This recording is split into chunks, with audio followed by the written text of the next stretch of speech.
Kak Reza, gimana kan ini film Pangku mungkin disutradarai oleh kamu. Seperti apa sih? Mungkin ada kesulitan kan, genrenya apa nih kalau boleh tahu?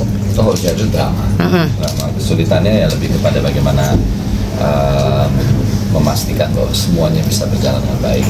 Proses produksi, pasca produksi, production dan lain-lain. Oke, kan kamu biasanya sebagai aktor ya kan, dan saat ini jadi sutradara. Seperti apa sih? Mungkin emang udah mulai perlahan untuk mencoba di balik layar atau bagaimana nih? Enggak sih. Saya nggak mencoba untuk secara perlahan atau tidak perlahan. Saya hanya ingin membuat sebuah film. Dan menurut saya profesi sebagai aktor adalah sesuatu yang tidak bisa saya tinggalkan selagi saya masih diberikan kesempatan. Tentu saya akan dengan senang hati tetap memberi ruang bagi diri saya untuk selalu bermain sebagai aktor, tapi juga sekarang bedanya ada plusnya aja. Plusnya maksudnya plus profesinya bisa direct gitu, mensutradarai gitu aja ya Pak ya sebenarnya. Mas Reza, ini kan LSF juga nonton bareng film Pangku. Seperti apa nih? Pertama, Pak, terima kasih banyak karena supportnya, terima kasih. Buat saya acara-acara seperti ini kayaknya nggak ada deh filmmaker yang mungkin tidak senang ketika filmnya bisa ditonton oleh publik, oleh halayak. Jadi mungkin buat LSF sendiri itu adalah salah satu rekan paling dekat dengan film gitu ya, karena setiap kami membuat sebuah film pasti kan harus melalui LSF, dan disitulah kemudian klasifikasi usia akan ditentukan dan lain-lain, apakah film ini untuk semua umur dan lain-lain. Jadi salah satu mitra terdekat saat film juga adalah lembaga sensor.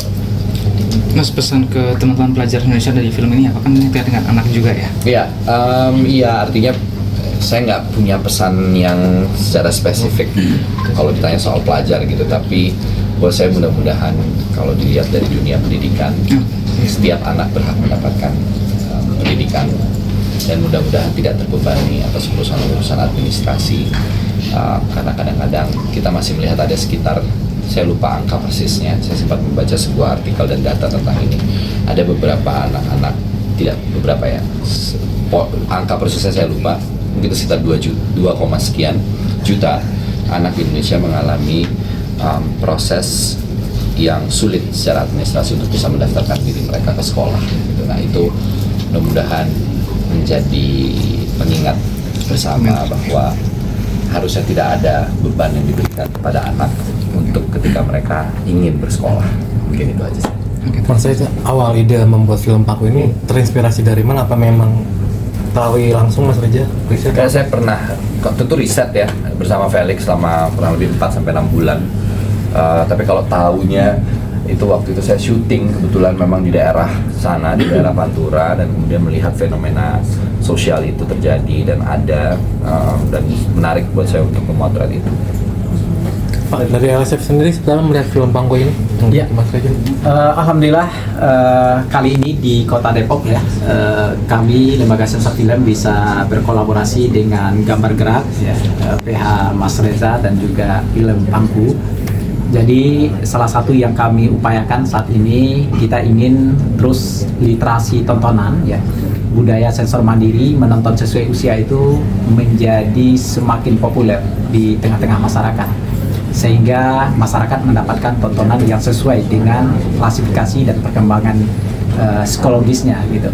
Nah, ada klasifikasi tadi semua umur, remaja 13 tahun ke atas, dewasa 17 tahun ke atas, dan juga dewasa 21 tahun ke atas. Kali ini di Kota Depok, dan saat ini sudah ada 30 lokasi, 30 judul film di 30 kota, film-film baru yang kita bermitra untuk kita kolaborasikan dalam kepentingan promosi melalui Nova ini.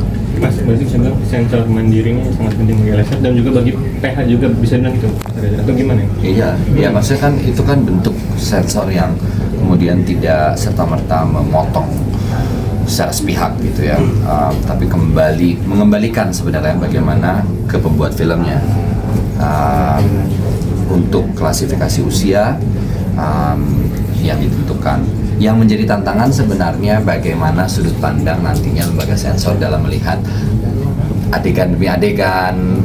Ada beberapa yang mungkin apakah ini perlu harus dikategorikan, misalnya 17 plus atau jangan-jangan sebenarnya 13 masih oke-oke aja dan lain-lain gitu. Jadi kan tolak ukurnya akan bersinggungan di situ tuh biasanya di soal penentuan klasifikasi. Dan bentuk sensor mandiri ini tuh kalau setidaknya saya ya selama ini melihat terlibat di film itu memberikan kesempatan bagi pembuat film untuk kemudian nggak secara langsung diputuskan dan dipaksa untuk buang adegan ini kami mau akan potong adegan ini, kan nggak begitu konsepnya. Jadi betul-betul mengembalikan kepada pembuatnya, dan menurut saya itu ruang yang cukup fair. Kebetulan baru survei nasional kami tahun lalu baru 46% penonton film di Indonesia itu yang memperhatikan klasifikasi usia dalam menonton. Nah ini yang kita Mau naikkan ingin ya, Pak? naikkan Ya. minimal ya 70% ya, 75. Awareness-nya ya. Awareness-nya. Jadi caranya ya kita sosialisasikan ke seluruh lapisan masyarakat melalui nobar, melalui kampus, sekolah, dan juga komunitas. Targetnya 75%. Target kita 75% naiknya setelah kita survei di tahun berikutnya. Kalau bagi Pak. Mas Reza sebagai punya PH juga, itu target 75%. Bagi PH sendiri untuk sensor mandiri berapa untuk ibaratnya biar bisa ditonton oleh yang anak biar semuanya bisa mencakup semuanya gitu. Oh ya, kalau mau bikin film yang bisa dicakup semua ya semua umur. Maksudnya membuat film yang kategori usianya semua umur gitu ya. Jumbo adalah salah satu contoh, itu kan klasifikasi usia kalau tidak salah SU ya, semua umur. Dan menurut saya ya itu kembali ke filmmaker sih, tergantung konteks ceritanya apa, problem yang disuguhkan apa, film ini dikemas dengan cara bagaimana gitu. Buat saya sih ya begitu adanya. Ya, Oke, terima kasih. terima kasih banyak. Poin ketiga adalah